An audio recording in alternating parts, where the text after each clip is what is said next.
good morning, everyone. Thanks, Ted, for that introduction. Like you said, my name's Amanda Wilcox, and I am the Director of Advisory Services and Municipal Relations with the Ministry of Government Relations here, and I'm really excited to be here today and share with all of you folks the training pieces that we have available for you, and give a chance for you to ask questions of our panel and get some information that's important to you to take back to your municipalities. So how we're going to kick it off today within this education session is with something that our branch within the Ministry of Government Relations has been working on and has released 2 modules on. It's called our 10-minute trainers. I just want to take a quick poll of the room. So if you wouldn't mind, could you put your hand up if you know what I'm talking about when I say 10-minute trainers? Oh, that's more than I thought. That's awesome. I'm so excited to see that. That's great. So, awesome.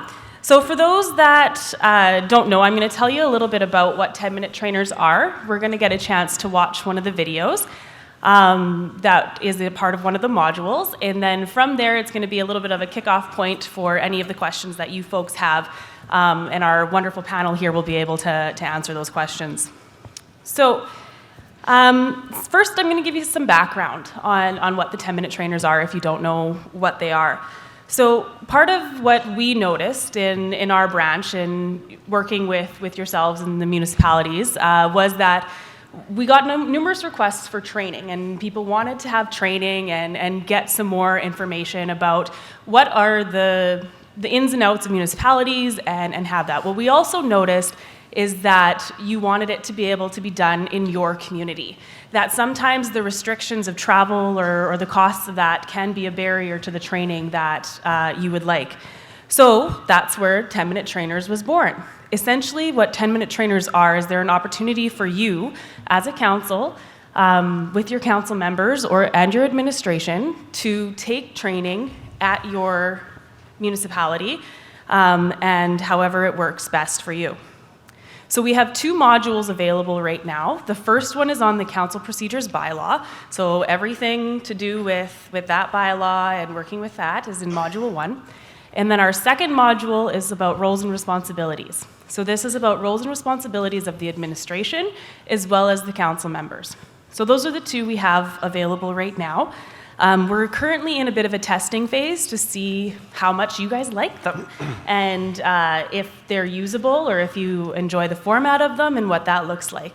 Because if they're helpful to you, we'll create more and we'll work on more topics and work with that. So make sure you answer the questions that are in the app so that we can find out if you like them and if they're going to work for you. So what are they exactly?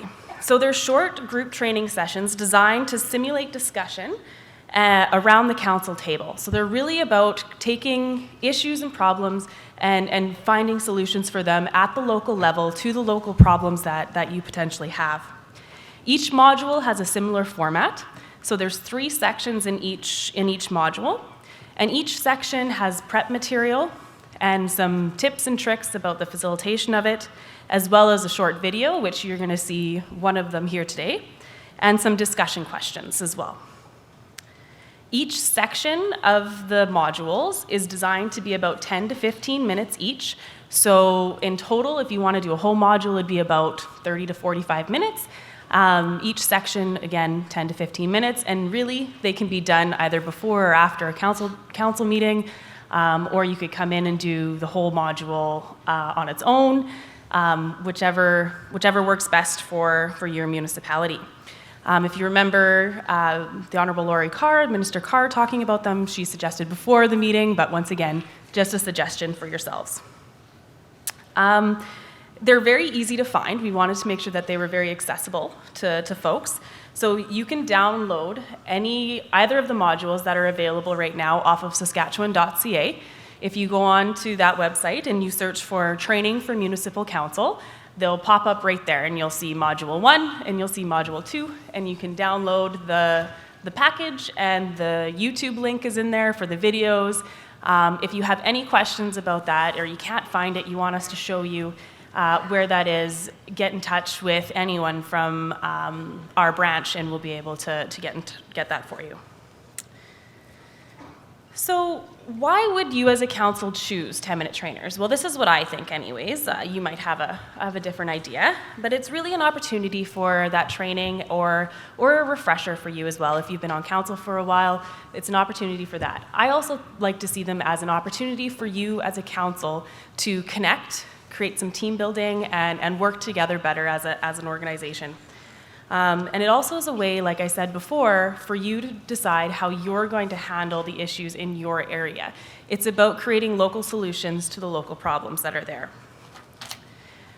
So one of the things that we suggest, as you'll see in the modules, is that there be a facilitator of these. Sometimes that can be intimidating for folks, but it's important to have someone that's going to lead you through the modules, lead you through the discussions, and keep folks on track. In the way the modules are written is that the administrator is the leader. Doesn't mean that it has to be that person. It could be a council member that wants to take the lead or another member. So there's lots of information in there about that. So what would it look like if you were going to do it? So I'll give you an example here. I should have had this out before, but I don't. So most of you at the back probably won't be able to see this, but if you want to see it, we can definitely come show you. But this is the module that you would download online. And within this module, there's steps that you can take, and all of your materials are available in here. So the first step that you want to do is you want to get the buy-in. So as a council, you might be sitting there thinking, this might be a great idea, let's take it back, let's get the buy-in, say, let's do this. In the second step, there's some homework material in each of these modules. So it's some background material that has been written by municipal advisors or experts within the field about that topic. So do that homework. As council members read through it, there's some great information in there. And then after that, come together and do the group work. So what that group work would include is watching the video, having some discussion with the questions, and having that dialogue there. From there, you want to evaluate. We want to hear from you about what works for you, what doesn't work for you, and where that goes. So all of the information you need is in this document. Okay, so that's enough of me talking and sharing a bunch of information for you folks. If you have more questions about 10-minute trainers, we would be very happy to answer those for you. But this is really about your questions and getting to our panel here. So I'm going to tell you a little bit about the video that we're just going to watch here in a second, just to give you some foundation, some groundwork for this, and then we'll get into it. So the video that we have picked for you folks today comes out of our second module on roles and responsibilities. This module has, again, 3 sections, like I said. The first one's on the role of the administrator. The second video is on the role of council members. And our third one is on the blurred lines that can happen between admin and council. So that's the video that we're going to focus on here today. And I just want to read an excerpt from the homework material that comes from the module, just to give you a little bit of a basis of what this video is going to be. So section 3, the blurred lines. Having a respectful, productive working relationship between council and administration is critical to ensure good governance and a healthy municipality. Whether it is a change of administration or a change of council, new relationships are formed, previous ones may be tested.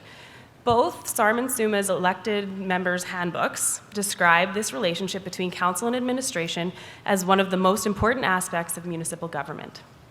So I wanted to start off with that because it's important to recognize that the relationship between the administration and the council members of themselves is really important, and it is really what builds the foundation for municipalities.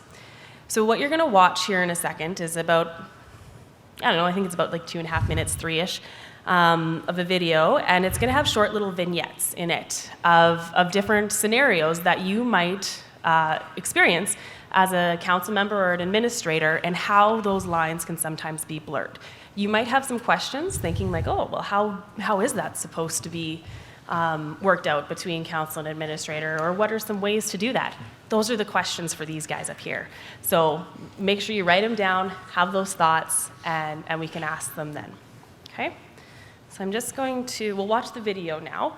So I think, oh, there's one there. Okay.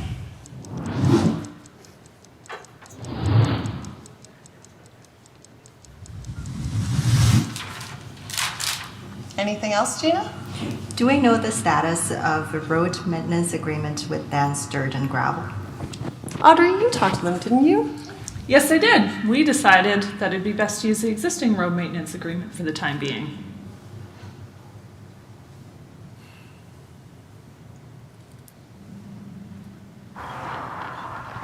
Good morning, Phyllis. Good morning, Counselor. Have you seen the roads in Division 3? Yeah, I haven't been out that way in a couple weeks. Well, I think you should do them today.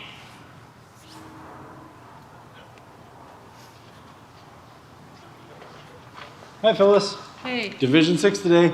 Haven't done those roads in a while and have received some complaints. Sound good? already.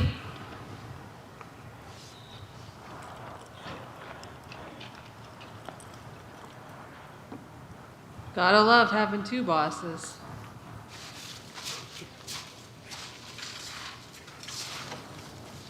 Hey, Susan. Oh, hey, Hillary. I heard the council had that new extension cord bylaw on their agenda last meeting. What's the deal with that? Oh yeah, they did. It was basically approved. So, I better not catch you running your extension cord across the sidewalk anymore. Yeah, okay. Yeah, especially not on Main Street, okay? Okay, bye.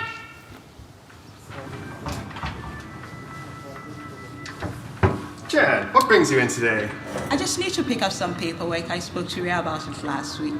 Perfect, I can help you with that. Let me just see what kind of paperwork you're looking for. Okay.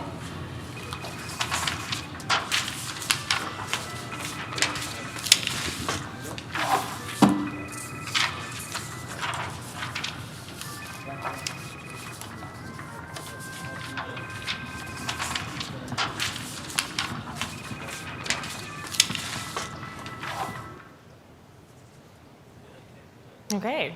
So I'm hearing a few giggles in the crowd, so maybe you recognize some of those scenarios? Maybe some of them. So in your municipality, your option then would be to go through the discussion questions and have that conversation there. So what we'd like to do now, if you had some questions about maybe what you saw in the video or anything to do with setting that groundwork for council operations, we have some very well-informed folks up here, so if you could just make your way to a mic if you have any questions, we'll be happy to answer them.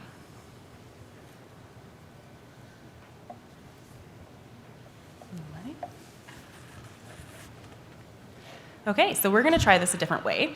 I'm good with this. It's okay. I've facilitated enough groups. It'll be all good. What I'd like you to do is I'd like you to have a conversation at your table. Look at the person next to you. Look at the table around you and discuss what you saw in there. Have a quick discussion around your table, and I want you to come up with one question that you have about the video or about council operations. Okay, so have a quick discussion at your table, and I'll bring you back in about a couple minutes.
Okay, take about a minute and wrap up your discussion.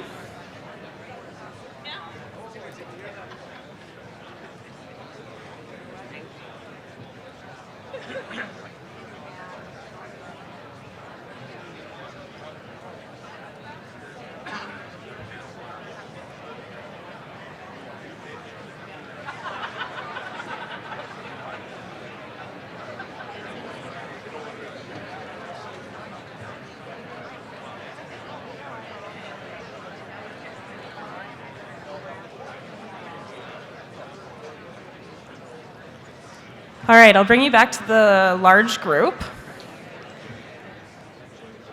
That produced some good discussion, so I'm excited to hear that. So as you were having those discussions at your table, and possibly talking about the different scenes that you saw in the video or questions that you have about council operations, what questions do you have for our panel here? If you could make your way to a mic, that would be great.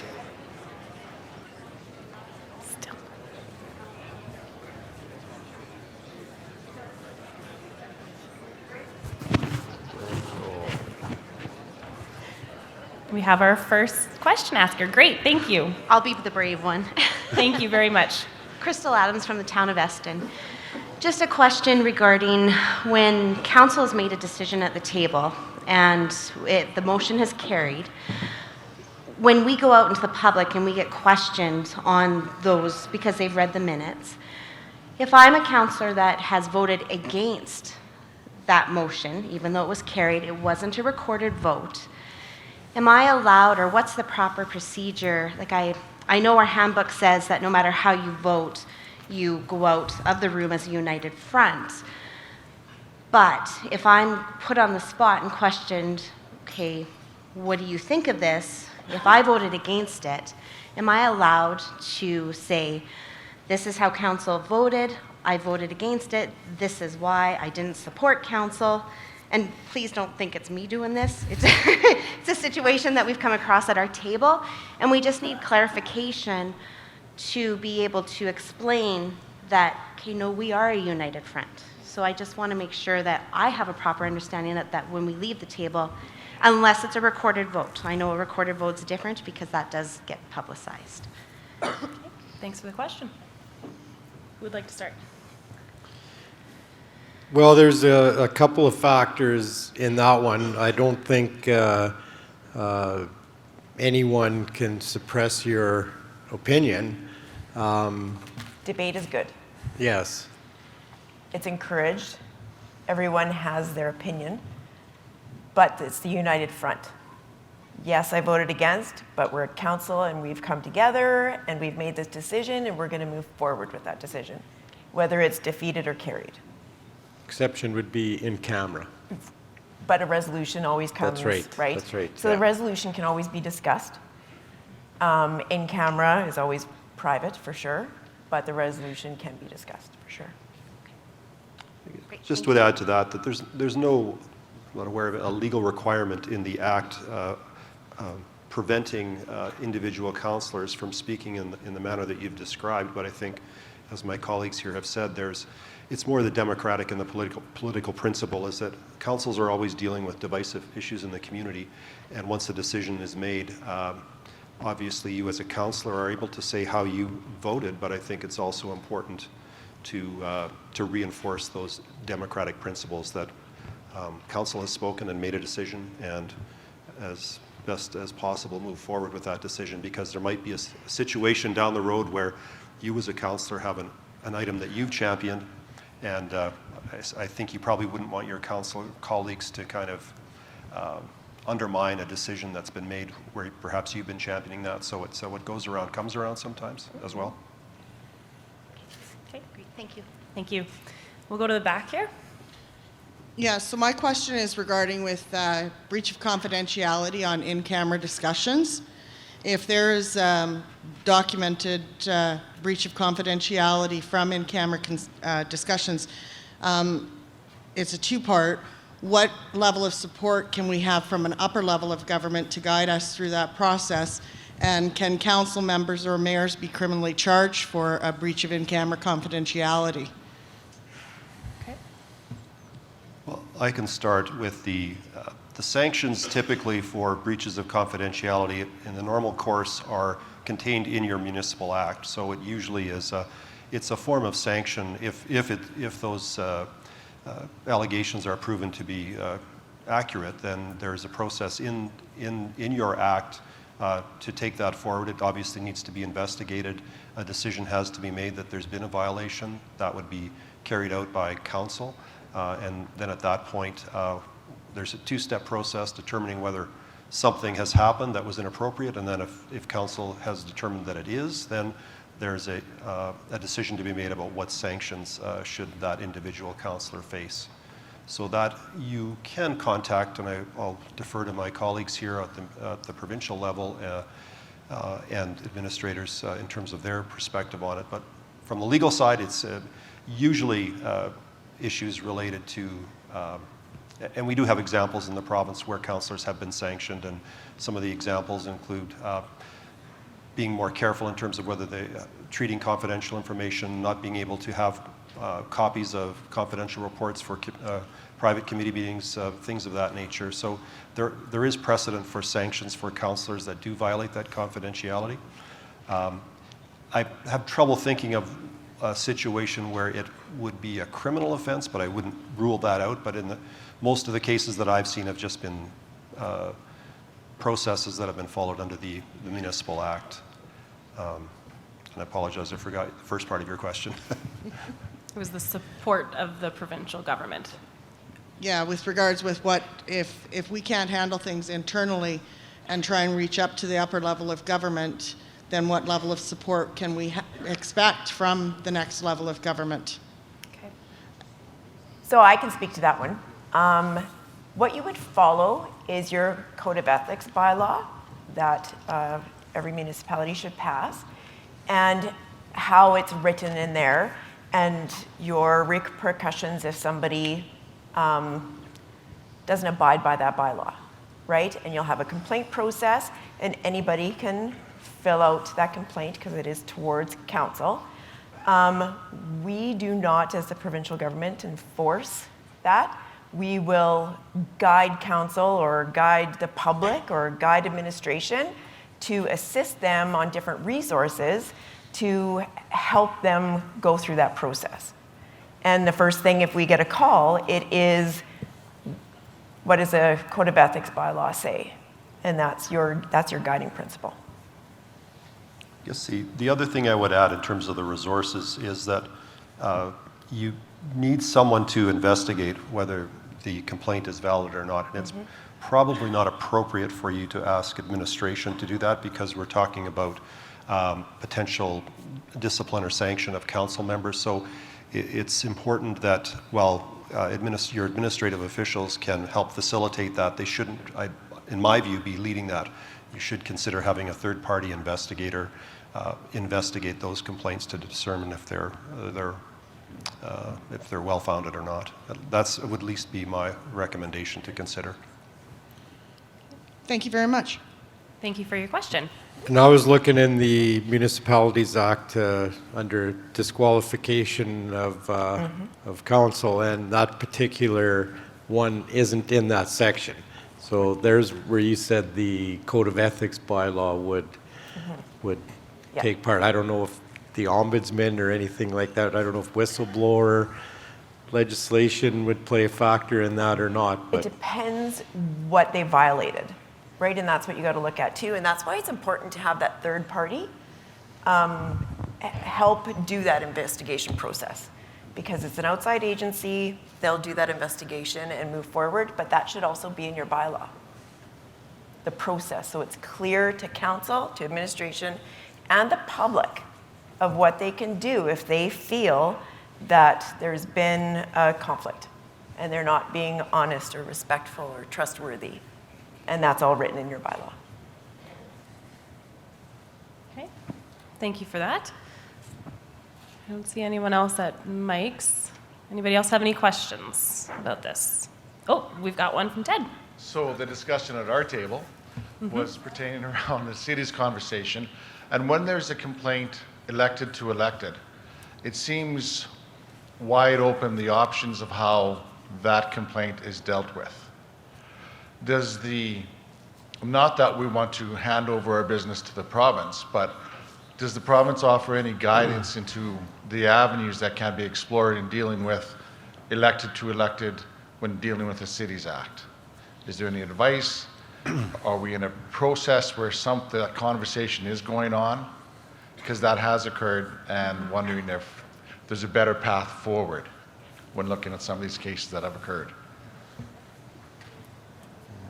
if someone were to phone our office, what we would recommend is possibly calling a dispute resolution or having that outside agency assist you with that conflict. Because there is an internal dialogue, probably communication struggle, majority of time. So to have that outside person come in and work the council through that, and all of council, that is something that we would recommend. Because when an official complaint is laid forward, there is a resource in your department that's available to come in without a cost to help us through. That's what I've heard. No. Okay. Dispute resolution is through justice, so you would have to call the Ministry of Justice. Amanda, do you want to discuss that a little bit? Yeah, so what Marcy is talking about is kind of also what Byron said before as well, was getting someone else involved in it would be a part of it. And I understand that there's those difficulties there. So there is an available service through the Ministry of Justice. The dispute resolution provides mediation services. It does have a fee attached to it. There is also other organizations out there that do provide those kinds of services that help council members to communicate and resolve those disputes. Underneath the new program Targeted Sector Support, you can actually get funding for dispute resolution and mediation as well. So that's an opportunity there to get that funding. So, Is there an investigative arm to that?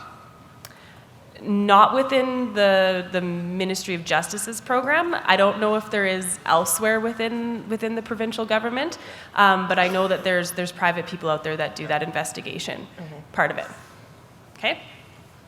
Just would add to that, there's the Ombudsman's office will investigate certain complaints, and I think that Marcy's advice is sound in terms of some of these conflicts that arise from time to time between councillors, if they're truly of a personal conflict nature. But if it is something that one councillor discloses a substantive or a significant or serious violation, then the council needs to quickly consider what their process is going to be. It is complicated when you have council-to-council disputes or you have an investigation. Obviously, you would have to call a private meeting. The individual that's potentially the subject of the investigation likely needs to be excluded from that meeting, and then direction would have to be given in terms of how to follow up. So those are not pleasant meetings or conversations to have, but you have to distinguish between serious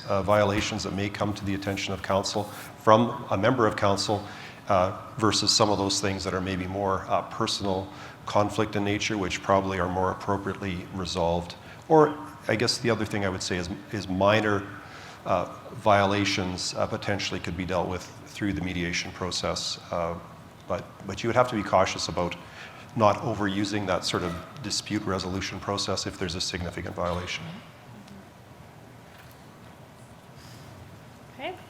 Other questions out there that might have come up at your table discussions or that you've just been thinking about, losing sleep over?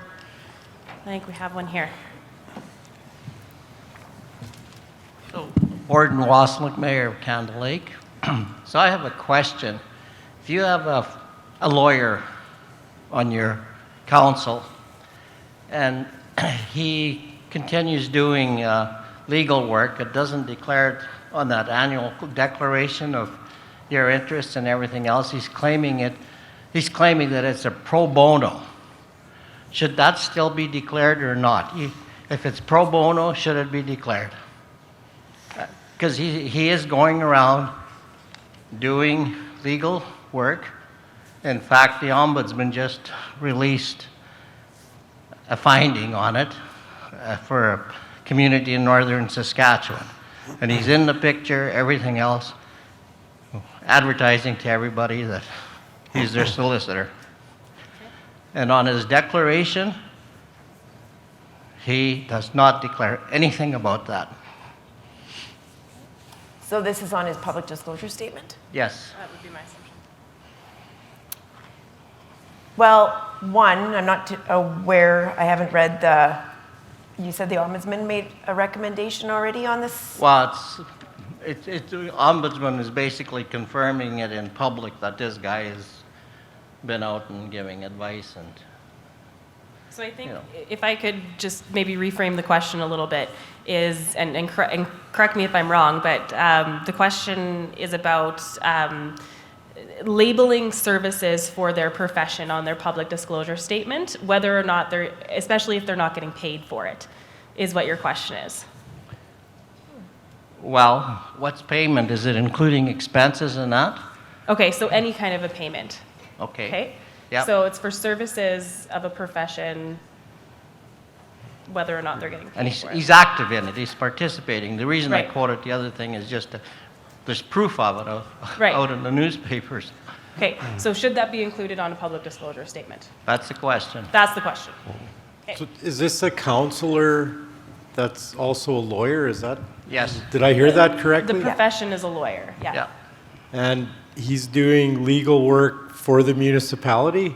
For various municipalities and organizations, and he's claiming it's pro bono. So should that be put on his public disclosure statement? These are not black and white issues, folks. No. Obviously. They're not. That's one as a lawyer, I'd be cautious to offer an opinion to this room without knowing more of the background. And I know that's a bit of a cop-out answer, but pro bono services are still legal services for those that it's a term that's used for lawyers that don't bill for their services. It's done for a variety of different reasons, and then, as you've described, sometimes the expenses associated with that file would be billed. So I'm reluctant to offer an answer on that right now. I'd have to give more thought to it. It just seems to me if he's disclosing that he's a lawyer, that's what he does for, I mean, that's part of it, is you put what your profession is. But if he's not doing work for the municipality that he represents, I don't know. I'm not a lawyer, but it seems to me that I don't really see an issue with him doing pro bono work for other municipalities as long as he's not doing it for his own.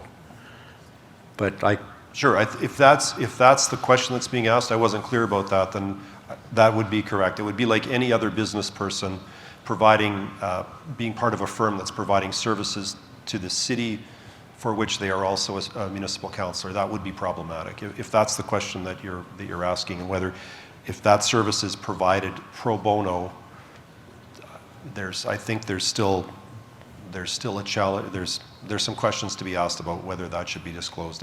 If that's the specific question, I agree that that's problematic. Disclosing the general nature of your practice around the community would be, I don't think that would be disclosable. See, he's on council. He claims he's a retired lawyer. Okay. Okay, and he's on council. So in his declaration, there's nothing about him doing pro bono work.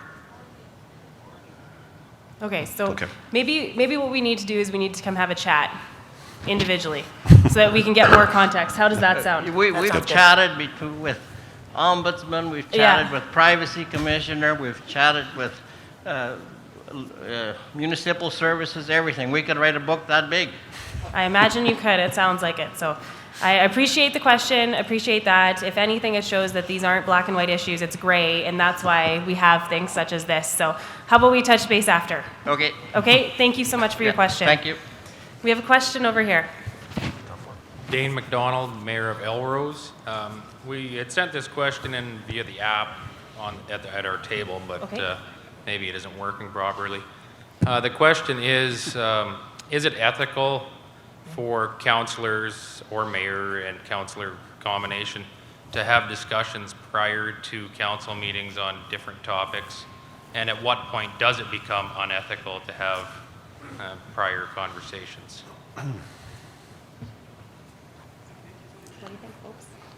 I can start with that. There's case law out there around meetings of councillors, whether all of council, a group of councillors that discuss and perhaps decide an issue in advance of a properly constituted council meeting. So my answer to that question would be there is the potential for a legal challenge if a decision is made in advance of a council meeting. The general rule is that councillors are to maintain an open mind until they're on the floor of council actually hearing and deliberating and deciding on an issue. So, and there is case law. I'm not aware there's any recent case law in Saskatchewan, but there's certainly a number of cases from Ontario and some larger jurisdictions where councils have gotten themselves in trouble by pre-deciding an issue and then someone finding out about it and challenging the validity of the decision once it came to council. And there are cases out there that have been successful.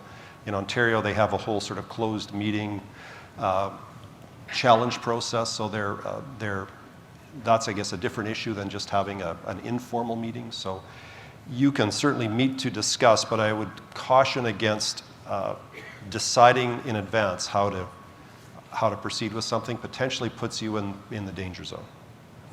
Thank you. Thank you. Sean, do you have a question? I do, and sorry, I am monitoring the ones from the app. I just want to make sure that people coming up to the microphones have ample opportunity as well. So this is one from the app. My council's good at understanding our roles. However, we've often run into situations where council is on board for new initiatives, but our administrator is not. Therefore, the work doesn't happen or happens slowly. It's very frustrating. Do you have any suggestions? Okay. Thank you for that. Well, that all goes back to the importance of establishing a good relationship between council and administration, and if that's not there, I don't think there's any magic formula that's going to solve issues that are going to arise from that. I mean, if your administrator is not doing as directed, as long as it's legal, I mean, that's grounds for termination, to be perfectly honest. You know, you have to have a good relationship. Council sets policies, administrators administer those policies, and if that's not happening, then there's got to be changes. Yeah, make sure that resolution is put forward, that the administration is supposed to act do whatever council wants them to do, get that done. And if there's not, then hopefully you have an HR policy and progressive discipline and enact on that. And you can also call labor standards if you have more questions. HR policy is big, though. I take a different view of this. If it's something related to, sometimes those types of directions from council can be, I would say, sometimes not specific enough. So not to make excuses for administration, but certainly if there's been a properly formed resolution that's given direction to your administration, then that is something that there should be ongoing oversight and accountability for, whether it's reporting back on results, or sometimes it's a question of giving direction and then asking for report backs. Depending on the nature of the request, if it's something general in nature, then maybe ask for some specifics of how administration is going to deliver on that. And then the other thing is sometimes it may require a budget to really advance if it's a significant initiative. So it might be something where administration can only take it so far until there's actual money dedicated to a specific initiative. If it's something along an innovation line or some new policy area that council wants to move into, then sometimes that factors into it as well. Okay, thank you. Another one, Sean. Another one from the app. Awesome. Are emails between councillors about council matters, past or future, able to be shown to the public, or are those considered private and under confidentiality? I'm getting some smirks up here, so good question. Very good question. That would fall under LaFoy legislation, and if there was an Information of Privacy and Protection Act, and they specifically requested all documents from Marcy Johnson to Jason Chenenko That I have to produce because it's administration to council, that's municipal business, so caution on that is what I would recommend, and look at the LaFoip legislation. And something that we do recommend is ensure that you have email separate for council than they're private. That makes it a lot easier with the management of the operational duties for council and administration. The only thing I would add to that is that you need to be careful if you decide to tell someone that this is a confidential conversation, because often, in many instances, just simply saying that it's confidential is not actually going to hold up, or confidential emails. Simply marking it confidential may not, in fact, protect it from being disclosed if there is a privacy or access request. So you do need to be cautious in those areas. And I would say always proceed in a government environment that anything that you are communicating with, whether political or administration, potentially could be the subject of a privacy and access request and may be disclosable. So govern yourself accordingly. So be careful what you're putting in your emails, I think, is the lesson. Don't be sending an email to your mayor saying, boy, I can't believe that idiot, what he did the other day. And My rule of thumb is if I wouldn't want my grandma to read it, I'm not going to put it in an email. That might be just a conversation, so maybe something to think about. Anyways, another question. Trent Mitchell, City of Melfort. Just to further that, I guess I'd ask the question around other messaging apps and the FOIPability of those. iMessage, text message, all those fun communication tools, and how we need to archive those conversations from a FOIP perspective. Thank you for your question.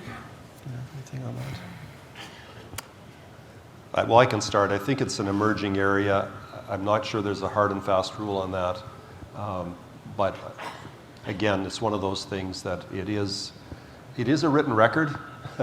Texting is still a form of a written record, so it's. I think that is still somewhat evolving, undecided. So I don't have a firm answer for you on that. I don't know if my panel colleagues do either. That's too new for us. It's very new, and it would, like the Office of the Privacy Commissioner has reports online that are available, and I recommend that you possibly read some of them. They're very good, but nothing like that has come up through the Office of the Privacy Commissioner yet on that aspect, so I can't necessarily speak to like the WhatsApp app or text messages or anything like that. But when I was in the field, I had a LaFoip request and I had to go through all my emails. So. And I think that in some of these areas, the law is a little slow to catch up to technology, and this might be one of those areas. I mean, there's so many different forms of messaging that are happening now that I wouldn't be surprised if we see a legislative initiative from the government of Saskatchewan, the Privacy Commissioner's office, to because more and more communication is happening in this area. So it's not. I don't think it's settled, but I think we should all be paying attention to it because those rules could change. Thank you for that. Another question? Again from the app. In regards to protecting the personal information of employees, if you've been instructed by the CRA to garnish wages, is council entitled to receive that information, and how much information, if they should be informed at all? Thank you. Well, I would say that it's, from my view of how I would see the governance, that's a personnel issue, and typically we don't report on those things up the line to the political level. It's more of an administrative issue. Garnishee of wages happens quite frequently for a number of different reasons, and those always, in my view, are administrative in nature. If you wanted to report up, the nature of the reporting would probably be something along the lines of we've administered 25 garnishees. If you wanted statistical report up for council, but I would caution against an expectation that you would be briefed or kept in the loop or informed on an individual matter of that nature. I would agree. I currently have garnishes, so what council sees is the check for what the garnishee was for. It goes to, in this case, it's child support, so they see that check every month, but that's, I mean, I don't tell them what all the details are. Thank you for that. Gentlemen. I'd just like to address that actually as the former issuer of those garnishes for CRA. The intent is indirect, that they go to that exact administrative person and only be aware of that, so it shouldn't be shared. The caveat to that is that if that person is the same person as the garnishee, the council could be held liable if it was not honored. And we have been, from experience, down that road where we've issued garnishes and they aren't honored. And so there's a legal liability issue in there as the oversight body. Okay. Thank you for that. Other questions? Oh, who's going to get there first? There's one at the back there, Sean. You want to just wait for that one for a second? Perfect. Thank you. I weigh more than him. I'll let you settle that later. Greg Dion, the mayor of Prince Albert. You know the biggest thing I like about Lafoy? You actually now can phone and talk to me. That's the best privacy. You want to keep it private, Lafoy cannot get your private phone calls. And I know we don't do that anymore. We'd sooner text across the room than go over there and say hello. But Lafoy still cannot subpoena my voice. So no question or comment. Thank you for that. Sean? I think you're good. Okay, another one from the app. Can a council member have a private one-to-one conversation with the administrator prior to the council meeting to discuss material pertaining to the council meeting?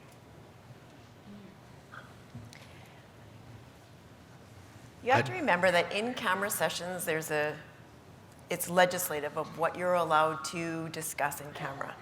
So is that what you're meaning? Having a private conversation before the meeting of all of council? I think it's more speaking to the relationship that individual councillors would have with the administrator and their ability to access them for one-to-one conversations outside of council meetings. But now that you mention it, follow-up question to add on to that, what's reasonable to put into an in-camera meeting and when should you go into an in-camera meeting? Okay, so we'll deal with that question in a second. Let's deal with the first one first. So the conversations between council members and administrators before going into a meeting. I wouldn't just give information to one councillor, but I would have no issue with a councillor coming in and saying, this development is happening, what are the zoning, what does the zoning bylaw say about it? I would answer that, but then it would also be in my report for the full council. Okay. As a legal advisor, sometimes get contacted by individual councillors, and I'm always cautious of providing legal advice to one but not to the group. So the question is really, if it's to get clarification of a report that's already on the public record, that would be one thing. If you're asking for the administration to produce new information, or you're going down a path that really is not within the subject matter of the report, then you have to be aware of this principle that all councillors should be treated the same. And so if there is new information that is disclosed in the course of that discussion that might be relevant to a decision, then it kind of puts the administrative official on the spot in terms of sharing that. So it becomes a little bit problematic if you've got multiple councillors approaching the city manager or administrator and kind of keeping track of all that and maintaining the consistency and credibility of your council decision-making process. So not to say that you can't do it, but just be aware of some of the parameters in terms of if you start questioning a bit too much. So that would be my advice on that. All right, so we'll go to the second part of that question about what can you go in camera for and what can't you? don't have my legislation in front of me, sorry, but it's part 3 of LaFoy. Guaranteed HR, right? If you're going to go into camera HR. But remember, whenever you're in camera, the resolution has to be out of camera, right? You can request your administrator to leave the room while council's in camera, because that personally happened to me while I was in the field, because we're negotiating salaries, right? They want to have a private conversation. So you would note that the administrator is left, in camera, leave, administrator comes back, resolution's made. So just be cautious of how you're noting in your minutes so the public knows the actions of council when you're in camera. Did HR and strategic planning? Labor, law, legal matters. The other one I would add is sometimes for complex, depending on how you structured your delegation of contract approval authority or major negotiations, you sometimes will need to brief council in private on negotiating strategy, and in my view that's also an appropriate one where it is going to be council that ultimately will approve a contract or a legal arrangement. So that's another one that we see, and there's probably some room for certain types of preliminary policy discussions as well. Those are a couple more that I would add, but the other ones that my panel colleagues have listed are the most common ones as well. So review part 3 of LaFoy. Yes. If you have more questions about that. Perfect, thank you. Question here. Yes, my question is, once in a while we get asked by a delegation that they want to talk in camera to council, and what are the rules around that? Maybe it's a new developer that wants to talk, or maybe there's somebody that has a complaint about staff. What should we be thinking about there? Okay, thank you. Oh, question was about a delegation coming and asking to speak with council in camera, correct? Okay. I don't know how to answer that because that's never happened in my 15 years on the job, but I mean, if they want to come to speak about how the staff was treating them, or if that was the example that was given, that kind of falls under HR, doesn't it? But I don't know. At the end of the day, the council meetings are supposed to be open and transparent and all those other good things. Yeah. All municipalities, all go municipalities ahead. are supposed to have employee code of conduct policy. So I would reference that, of how that policy is written, and your complaint policy. How is the public supposed to come to council if they do have an issue with the staff? Those documents will be able to help you realize how the public can react with council. The example that was given was a developer. Would that change anything? Yeah, another example, a developer. Well, I'll just weigh in on this. I'm not sure that there's a specific prohibition in the municipal acts that prevents that from happening, but if it's truly a private or a third party that wants that sort of preferred access, in my view, it's problematic because it can undermine or put into question the ultimate decision that council might be making if you're having private meetings. Again, if it's a private meeting, no one's supposed to discuss what happened in there. So that includes the third party, which is also a little problematic. I'm not sure how we would enforce sanctions for a third party that had a discussion with council in this private meeting and then went back and started to tell everyone what happened. So there's that problem, but there's also the perception problem as well. There might be certain parties that you can have that type of arrangement if it's a controlled corporation of the city or something that looks almost like a department of the city. There might be an exception you would make, but if it's truly a private developer or a private party, then I think you would have to proceed with caution on that. I think if on a development deal, eventually there's going to be a requirement for, advertisements and public notice given on decisions. With that, like with developers, you have to follow the Planning and Development Act, and that public notice has to be given. And something that's important is public notice needs to be given before it's on the agenda, right? So if you're talking to a developer, that public notice should be given according to your public notice policy, and then followed and adhered by that. So I would caution too that it's a double edge where public needs to know, the developer needs to know that public can come in here. Okay, thank you for that. Other questions? Oh, no, she's just walking by the mic. Sean. All right. Some communities work closely with their RMs who are way more hands-on and not always just policy and direction, presumably with the administrators. Are there resources available to help with creating joint procedures policies? Thoughts? No. No, I don't know. I don't know of anything off the top of my head, but that's where events like this, conventions, networking, which I used to think was kind of I used to call it the old artsy-fartsy notion, and now as I've evolved myself, I realize that that is one of the best aspects of events like the SUMA Convention, the UMass Convention, is you talk to your neighbors who have gone through that and find out how they've done it. And ultimately, it's up to both councils sitting down and deciding how they're going to do that joint collaboration of working together. It's fully up to them. And the RM aspect of it, it's true. You know, they have an RM counselor, from my experience, is responsible for Division 1. He actually goes out and looks at the roads, and they are more hands-on, which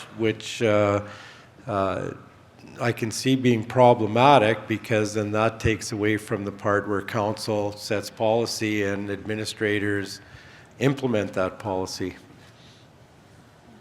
The other thing, I don't know who asked that question, but the other thing I would touch base on that as well is look into the Targeted Sector Support Initiative as well, that you've heard a bit about over the last couple of days. That's the initiative that is actually a partnership between the ministry, SUMA, SARM, and New North. So, and it really does help to promote those partnerships and help to promote good governance and cooperation across municipalities. So there might be some support there depending on what you're looking for. And if you need more of that, then grab the guide, and all of the information should be in there for you as well. Okay, another question. It goes back to the issue of FOIP emails and texting. In the cybercrime presentation we went to the other day, he stated that one of the biggest issues of allowing employees to use their personal devices in their jobs is that we don't own the information. So in that case, does it become exempt from a FOIP request to produce that stuff because the city or the municipality doesn't own that device or its information?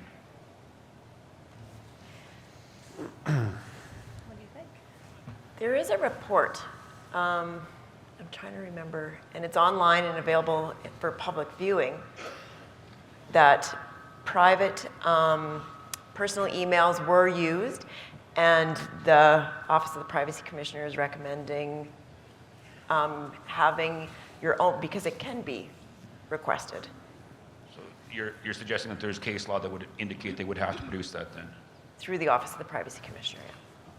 You're saying there's a report online through OIPC? Yeah, yes. So I can help you search for that after. We can search for that and yeah. let you know. I was just curious for Byron's interpretation of that, because Okay. I see the legalities of that being a challengeable.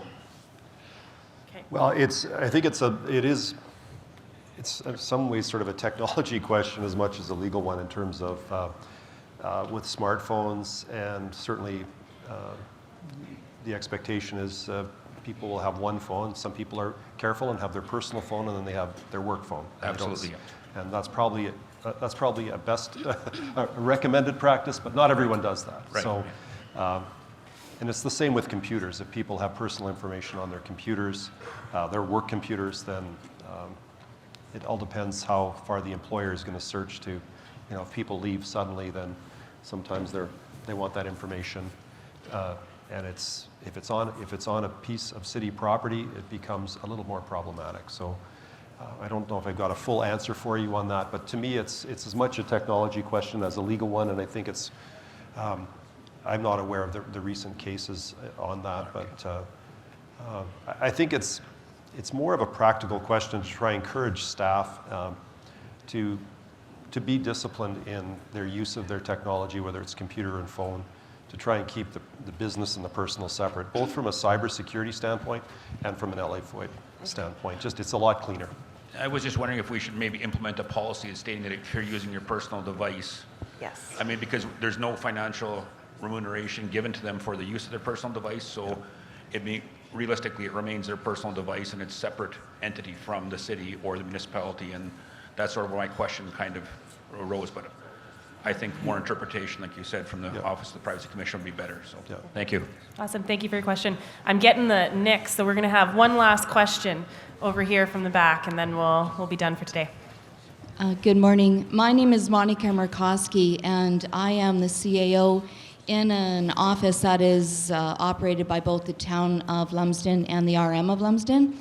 And in recognition of the lack of qualified administrators and the inevitability that we're going to have joint offices, I've had a lot of councils come and ask me how our operation works. How do you split funding? How do you share expenses and dictate workloads? And so I guess I'm offering up on behalf of our group from Town of Lumsden here that if any municipality wants to come talk to us and ask some questions about how it works and the structure and the framework, we'd be happy to help anybody out and give them the information they need.